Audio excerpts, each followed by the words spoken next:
cars all along, and now I'm going to hand her off to the next team and they'll get to run her. They've always been on deck waiting for us to get out of the way. Confirmation that we'll go for launch at this time. Go ahead and scrub. Inlet confirmed. As launch approaches, of course, the pressure does ratchet up and you start to worry, did we think of everything that could possibly go wrong? Do we have all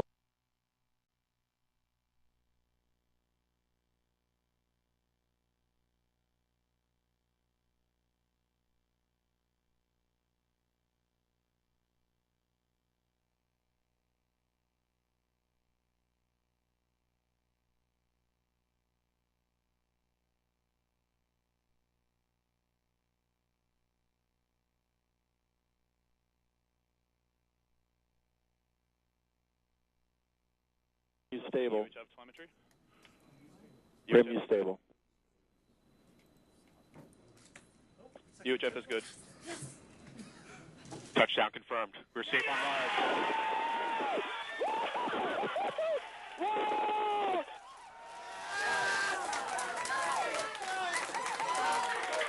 Time to see where our curiosity will take us.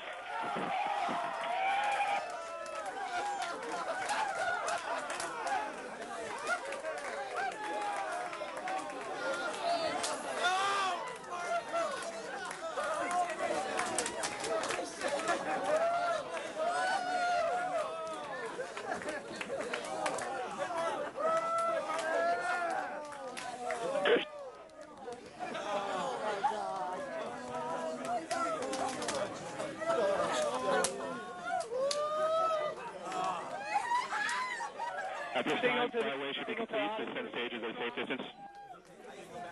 We are continuing to receive telemetry from Curiosity. We're safe. Getting data from the surface of Mars. ASCAM sequence is kicked off, waiting for images. Heads up, folks.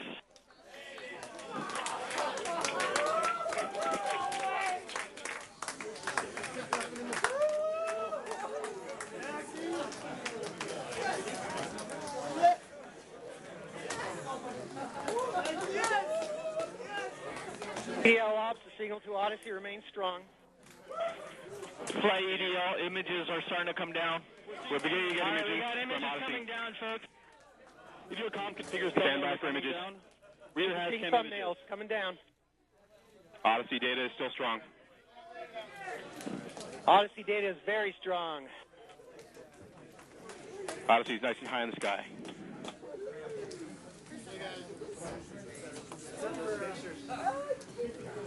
At this time, we're standing by for images.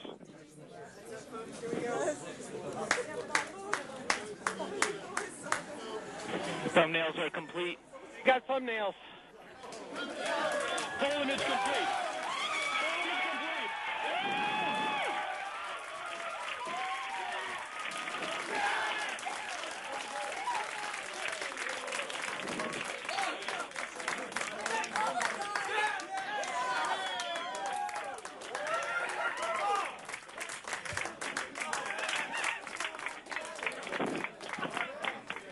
It's the wheel. It's the wheel.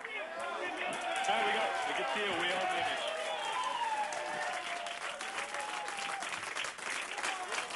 We are wheels down on Mars.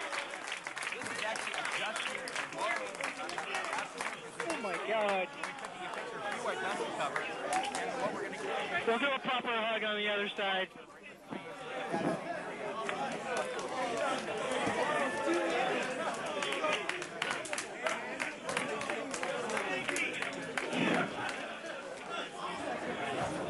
Keep watching, guys. Keep watching the screen.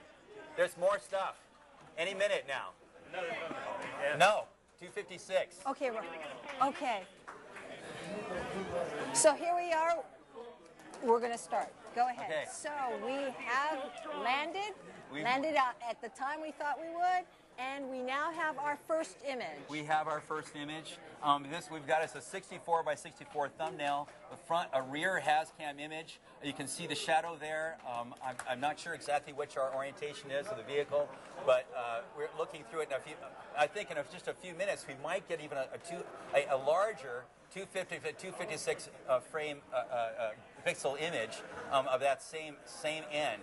So we're looking at the shadow. See, the horizon is actually in the distance. You can't really tell that. So we're looking actually at the shadow of this late afternoon sun.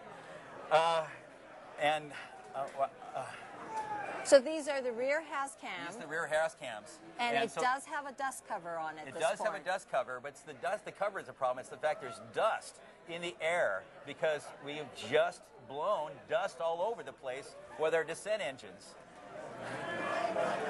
Fantastic.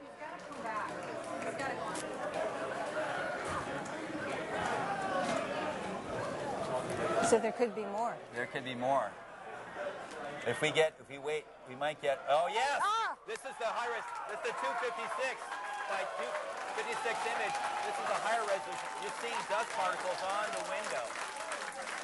You can see the horizon there in the background, and there is the wheel of the rover safely on the surface of Mars. I can't believe it. This is unbelievable.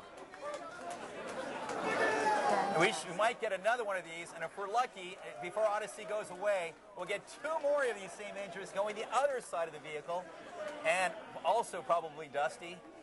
This is amazing.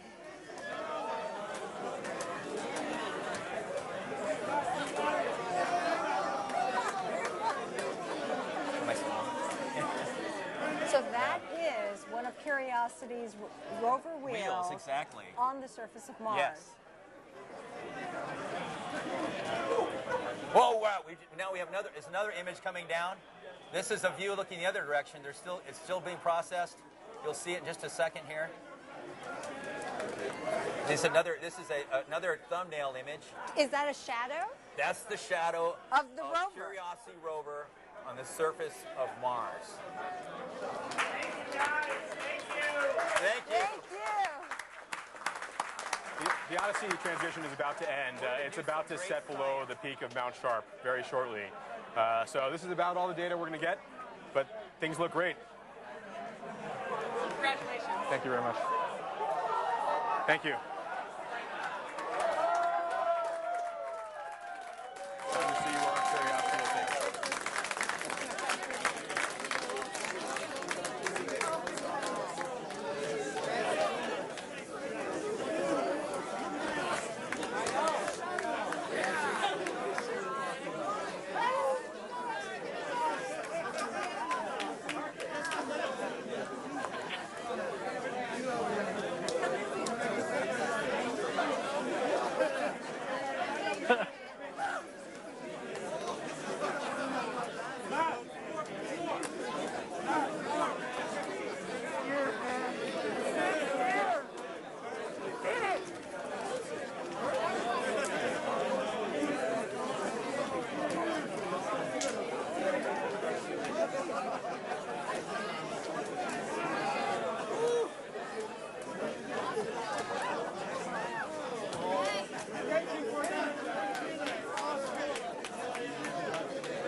All right, well, we are very pleased now to have with us the administrator of NASA, Charlie Bolden.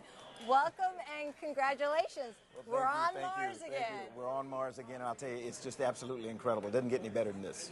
What was it like for you? Were you on pins and needles just as much as we were? I was a basket case in there. I was really on pins and needles, and you know, it was the irony was we were sitting there saying we know we're on the ground, we just don't know what kind of shape we're in. So to hear the calls come, saying everything was all right, it was great. And how about seeing the pictures? This is, I mean, that's incredible, and it's a huge day for the nation. It's a huge day for all of our partners that have something on, you know, on Curiosity, and it's a huge day for the American people. So, as I told people as we went around earlier tonight, everybody in the morning should be sticking their chest out saying, "That's my rover on Mars," because it belongs to all of us. Well, that's what I'll be doing tomorrow morning. Well, you should do that. You should do that. Yeah, Well, I tell you. thank you so much for dropping by. Thank you, I know that thank you you are very getting much. ready for a news conference. We are. We are so glad and so pleased you could join us. Well, thank you very much, and thanks for carrying us through this whole thing and making the public able to see what's going on here. I've been watching you, and it's been great. It's a good day. It is a great day.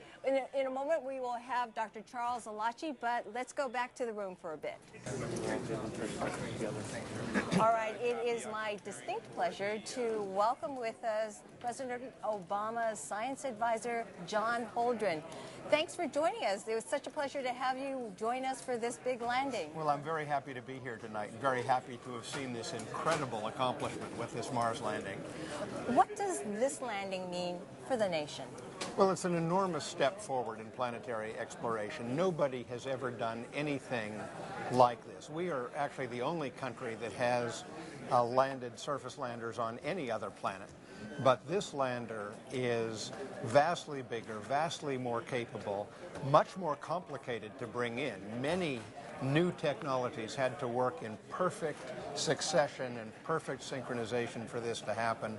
It was an incredible performance by the Jet Propulsion Lab, by NASA, by the teams around the country who had contributed to this, and indeed partners from around the world. So what does this mean? What future implications could we be seeing in this now that we've landed on Mars? Well, this is by far the most capable device, set of instruments we've put up there for determining whether Mars ever could have supported life.